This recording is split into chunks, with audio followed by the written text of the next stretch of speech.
जय श्री राम। आइए श्री रामचरितमानस के बालकांड की कथा को हम आगे बढ़ाते हैं।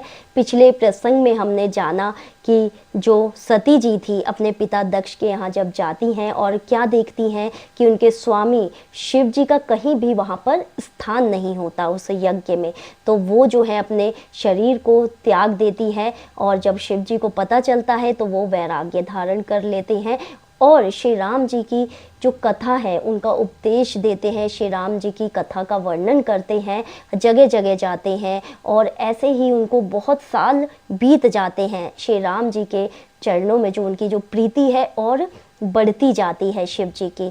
तब श्री राम जी जो है देखते हैं अपने भक्त को ऐसे इतना अगाध प्रेम देखकर श्री राम जी जो है प्रकट होते हैं शिव जी के समक्ष और सती जी का जो जन्म हुआ है पार्वती जी के रूप में वो सब बताते हैं कि सती जी का जन्म हुआ है हिमराज के यहाँ, हिमालय जी के यहाँ जन्म हुआ है पार्वती जी के रूप में और वो अब घोर तपस्या में है, आपसे विवाह करने के लिए वो घोर तप कर रही है, कठिन तपस्या कर रही है। ऐसे करके जो है प्रभु श्री राम जी जो है शिव जी को बताते हैं, पूरी कथा सुनाते हैं पार्वती जी की। अब शिव जी बोलते हैं वैसे तो मैंने वैराग्य धारण कर रखा है, लेकिन अगर आप तो मेरे आराध्य हैं, आप तो मेरे प्रभु हैं, आप मेरे गुरु हैं, शिव जी बोलते हैं, तो मैं आपकी बातों का अवहेलना नहीं कर सकता हूँ। तो ऐसे कहकर श्री रामचंद्र जी जो है समझाकर बोलकर अंतर ध्यान हो जाते हैं। तब उसी समय जो है सप्तऋषि लोग आते हैं शिव जी के पास। फिर शिव जी उनसे बोलते हैं कि आप जाइए पार्वती जी के पास और उनके प्रेम की परीक्षा लीजिए। तब सप्तऋषियों को जो है वो भेजते हैं शिव जी पार्वती जी के पास। अब सप्तऋषि जब पहुंचते हैं वहाँ पर एक मूर्तिमान देवी देखते हैं, पार्वती जी को देख के वो सब स्तब्ध रह जाते हैं, उनका जो हृदय है एकदम पिघल सा जाता है सप्तऋषियों का। सप्तऋषि क्या बोलते हैं, वो यही समझाते हैं कि आप क्या नारद मुनि के बातों में आ रखी है, भला उनकी बात से किसी का घर बसा है? नारद मुनि की बात से वो तो एक जगह टिकते ही नहीं हैं। ऐसे करके जो है ऋषि लोग बोलते हैं। पार्वती जी कहते हैं कि ना जाने क्यों जब से मैंने जन्म लिया है तब से ही मैं जो है शिव जी को अपने पति रूप में देखती हूँ। ऐसे करके वो बोलती हैं और कहती है कि मैं अपनी तपस्या जारी रखूंगी जब तक जो है मेरे प्रभु मेरे सामने नहीं आते हैं और मुझे जो है अपनाते नहीं हैं, पत्नी रूप में मुझे स्वीकार नहीं करते हैं। ऐसे करके तो चलिए पिछले दोहे से मैं आप सभी को जोड़ती हूँ कि पिछले दोहे में हम कहाँ पर थे।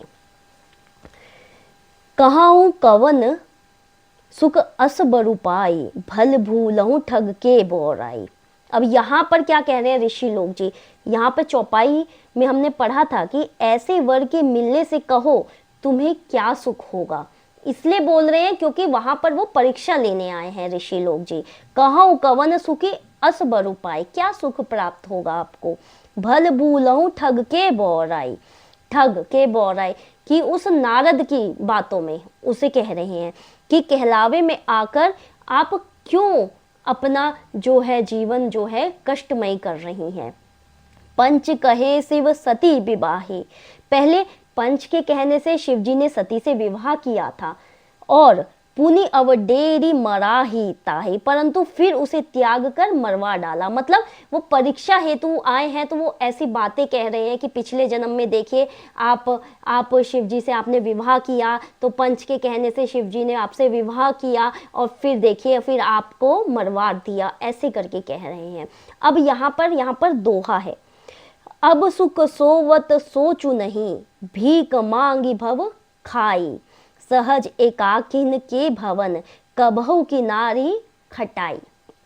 अर्थात अब शिव को कोई चिंता नहीं रही, ऐसे बता रहे हैं जो ऋषि लोग हैं। भीख मांग कर खा लेते हैं, भीख मांगी भव खाई, सहज एकाकिन के भवन, और सुख से सोते हैं।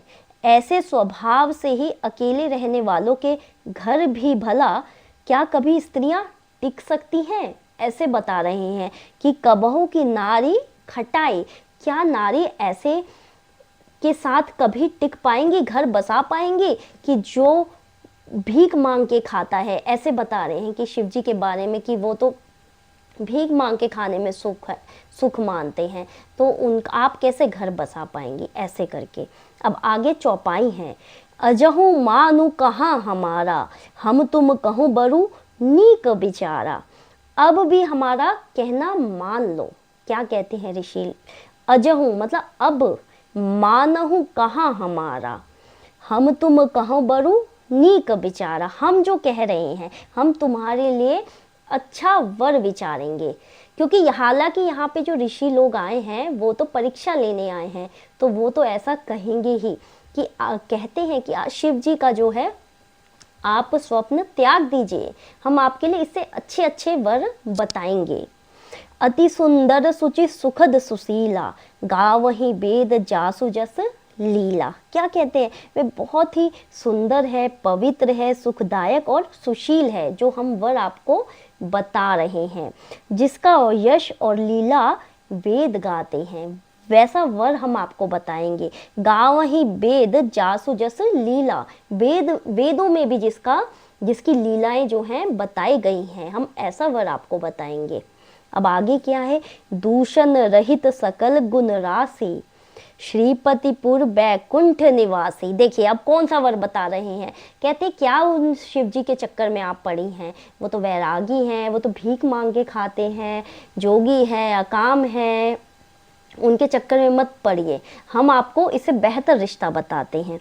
वह दोषों से रहित हैं, दूषण रहित, जो हम बता रहे हैं, जिनके बारे में वर्णन कर रहे हैं ये ऋषि लोग, दूषण रहित सकल गुण राशि, सारे गुणों की राशि हैं।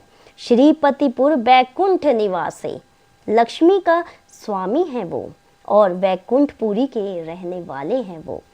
असबरु तुमहु मिलाओ आने, हम ऐसे वर को लाकर तुमसे मिला देंगे।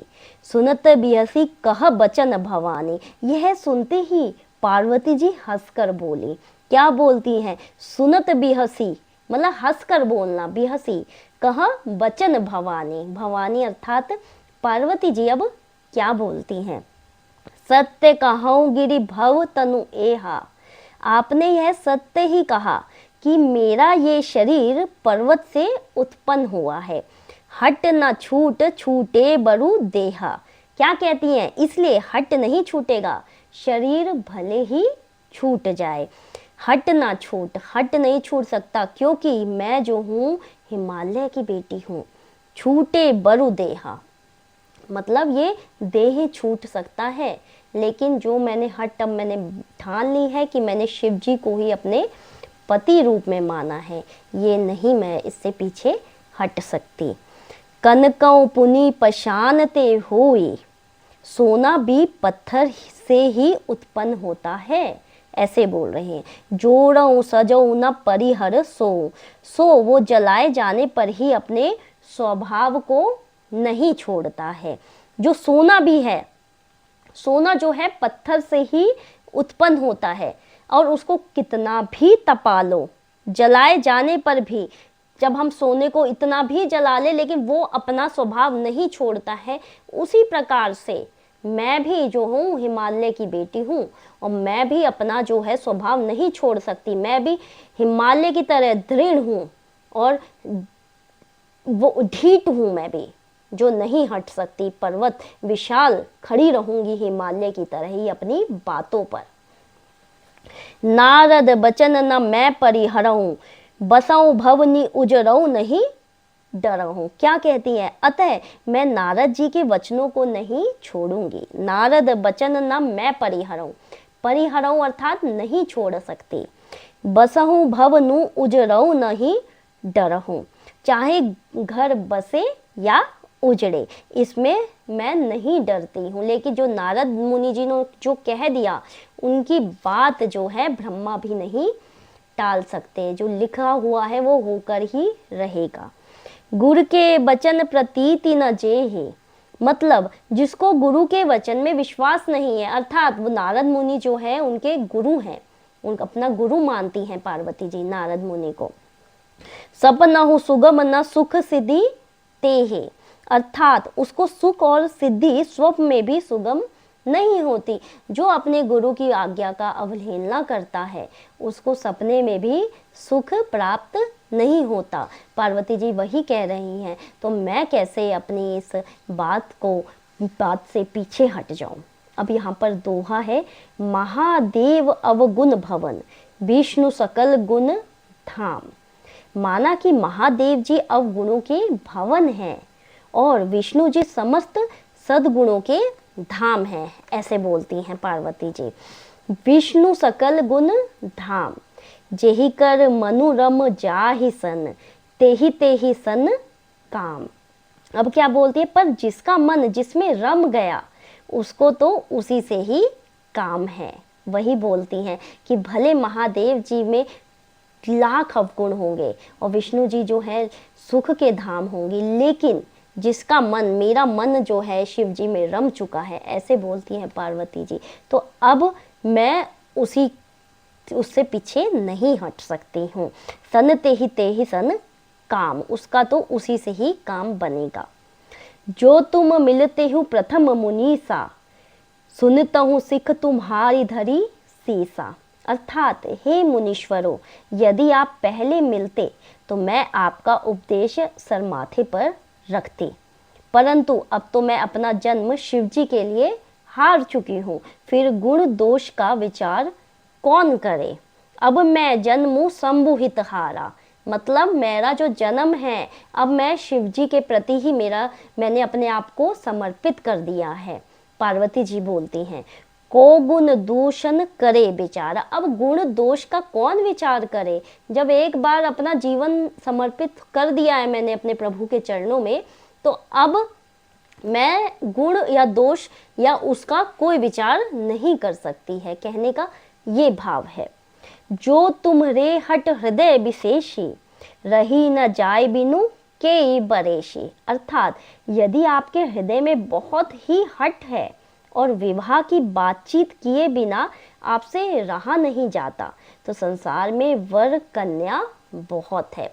वही बोल रही हैं पार्वती जी, अगर आपको विवाह ही कराना है विष्णु जी का तो बहुत मतलब मिल जाएंगी, आप मेरे से ही क्यों कराना चाहते हैं। तो को त कहीं आलसु नाही, बर कन्या अनेक जग माही। मतलब खिलवाड़ करने वालों को आलस्य तो होता नहीं, और कहीं और जाकर कीजिए। वही बोल रही है पार्वती जी कि संसार में बहुत हैं कन्याएं, आप वहां जाके बोलिए। यहाँ मतलब बोल रही हैं कि मैंने तो अपना जीवन समर्पित कर दिया है अपने प्रभु के चरणों में। जन्म कोटि लगी रगर हमारी, बरनौ शंभु न त रहूं कुमारी। वही बोलती हैं कि मेरा तो करोड़ जन्मों तक यही हट रहेगा, या तो शिव जी को वरूंगी नहीं तो कुंवारी ही रहूंगी। पार्वती जी बोलती है बरौ शंभु, मतलब या तो मेरा शिव जी से ही विवाह होगा। पार्वती जी बोलती है ना तो रहूं कुमारी, नहीं तो मैं कुंवारी ही रहूंगी। तजऊ न नारद कर उपदेशु, स्वयं शिव जी 100 बार कहें, आपु कहूँ सत बार महेशु। वही के महेशु अर्थात शिव जी, आप हो बेशक शिव जी स्वयं आके कह दे। पार्वती जी कह रही हैं तजऊ न नारद कर उपदेशु, तो भी मैं नारद जी के उपदेश को जो है नहीं छोड़ूंगी। तजऊ अर्थात मैं उनके उपदेश का पालन जरूर करूंगी, चाहे शिव जी क्यों ना स्वयं आके कह दे कि तुम मेरा त्याग कर दो, लेकिन तब भी क्योंकि नारद जी को वो अपना गुरु मान चुकी हैं पार्वती जी, तो उनकी गुरु की बातों की वो अवहेलना नहीं कर सकती हैं। अब आगे क्या है, मैं पापरऊ कहीं जगदम्बा, तुम गृह गवनऊ भयऊ विलंबा। अर्थात जग जननी पार्वती जी ने फिर कहा कि मैं आपके पैरों में पड़ती हूँ। मैं पापरऊ अर्थात पैर पाकर, मतलब मैं आप सबके पैरों में पड़ती हूँ। कहूँ जगदम्बा, जगदम्बा अर्थात जग जननी, जगत की जननी पार्वती जी ने कहा तुम गृह गवनऊ भयऊ विलंबा, आप अपने घर जाइए, बहुत देर हो गई है। पार्वती जी ने ऋषियों को ऐसे समझाया। देखी प्रेम बोले मुनि ज्ञानी।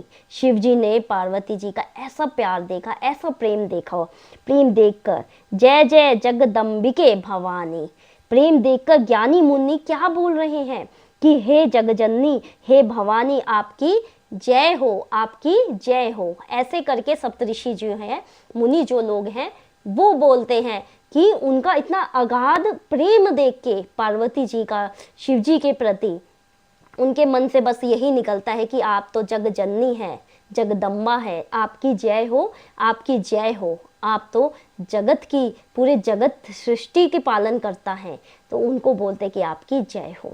अब यहाँ पर दोहा है, तुम माया भगवान शिव, सकल जगत पितु मातु, नाई चरण सिर मुनि चले, पुनि पुनि हर्षत गातु। अर्थात आप तो माया है और शिव जी जो है भगवान है। तुम माया भगवान शिव, आप माया है और शिव जी भगवान है।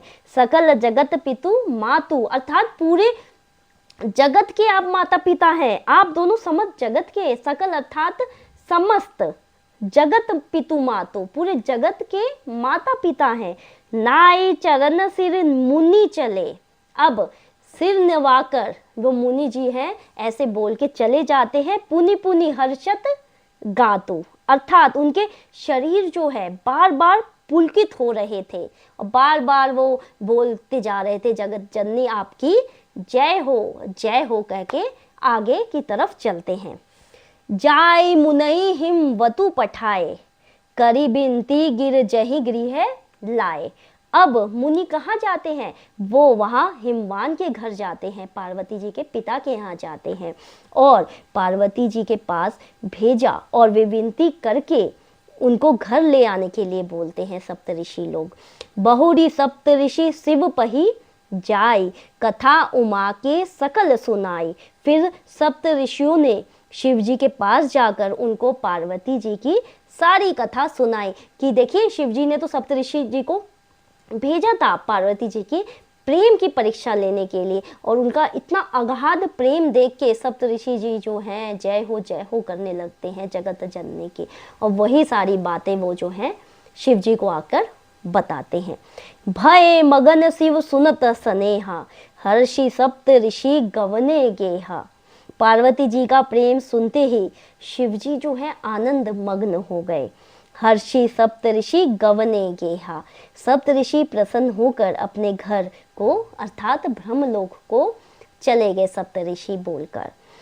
मनु थिर करी तब शंभु सुजाना, तब सुजान शिव जी को मन को स्थिर कर कर लगे करन रघुनायक ध्याना। फिर श्री रघुनाथ जी का वो ध्यान करने लगे। शिव जी जो है बोलकर मन को स्थिर करके स्थिर भाव में श्री राम जी का वो ध्यान करने लगते हैं। तारकु असुर भयं ते ही काला, उसी समय एक ताड़का नामक असुर जो है हुआ था। भुज प्रताप बल तेज बिलासा, मतलब जिसकी भुजाओं का जो बल प्रताप और तेज जो था बहुत, मतलब जो एक ताड़कासुर उसी समय जो था असुर, उसने देवताओं तक को जो है परेशान कर रखा था, पृथ्वी लोक को पूरा परेशान कर दिया था, ब्रह्मलोक को परेशान कर दिया था।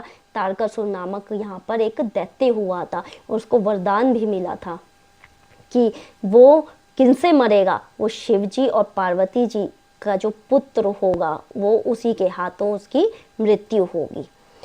तेहि सब लोक लोकपति जीते, भय देव सुख संपत्ति रीते। अब ये जब कहानी ये जब दौर चल रहा था उसी समय एक वो राक्षस उस समय उसने बहुत ही जो है प्रताड़ित कर रखा था, देवताओं को प्रताड़ित कर रखा था, स्वर्ग लोक को प्रताड़ित कर रखा था, पृथ्वी लोक को प्रताड़ित कर रखा था जब शिव जी इस ध्यान में थे।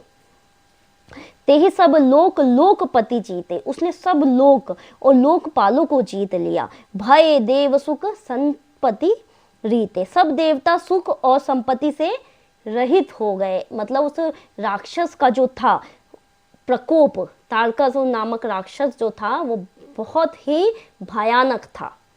अजर अमर सो जीती न जाए, वह अजर अमर था इसलिए किसी से वो जीता नहीं जाता था। हारे सुर करी विविध लड़ाई, देवता उसके साथ बहुत तरह की लड़ाइयां लड़कर हार गए। तब बिरंचिसन जाई पुकारे, तब उन्होंने ब्रह्मा जी के पास जाकर पुकार मचाई।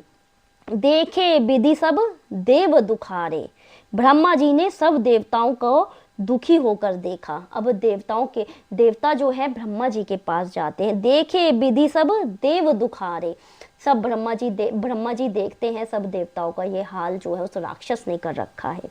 अब यहाँ पर दोहा है, सब सन कहा बुझाई विधि, दनुज निधन तब होई। ब्रह्मा जी ने सबको समझा कर कहा, सब सन कहा मतलब सबको समझाया बुझाया, और क्या कहा, विधि दनुज निधन तब होई, इस दैत्य का निधन अर्थात मृत्यु कैसे होगी। शंभु शुक्र सबूत सुत, यही जीतई रन सोई, अर्थात जब शिव जी के वीर्य से पुत्र की उत्पत्ति होगी, इसको युद्ध में वही जीतेगा।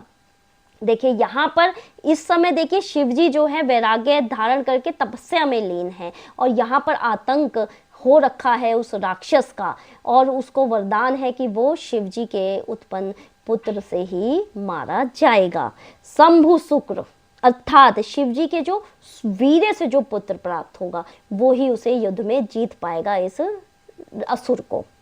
मोर कहा सुनि करहु उपाय, हो ही ईश्वर करहि सहाय, मेरी बात सुनकर उपाय करो, ईश्वर सहायता करेंगे और काम हो जाएगा। ब्रह्मा जी कहते हैं कि मोर कहा सुनु करहु उपाय, कि मेरे कहने पर तुम एक उपाय करो और ईश्वर जो है सब सहायक हो जाएंगे।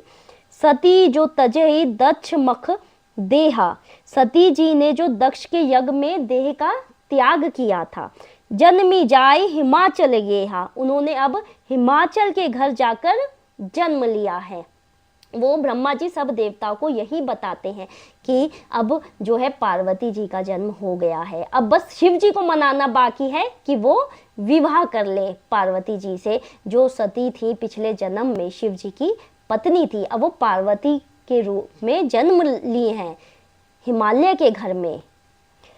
तेहि तपु कीन शंभुपति लागी, शिव समाधि बैठे सबु त्यागी, जतपि अहै असमंजस भारी, तदपि बात एक सुनो हमारी। अब क्या कहते हैं कि उन्होंने शिव जी को पति बनाने के लिए तप किया है, मतलब ब्रह्मा जी सबको बता तो रहे हैं कि पार्वती जी जो हैं तप में हैं शिव जी से विवाह करने के लिए, इधर शिव जी सब छोड़ छाड़ कर समाधि लगा के बैठे हैं।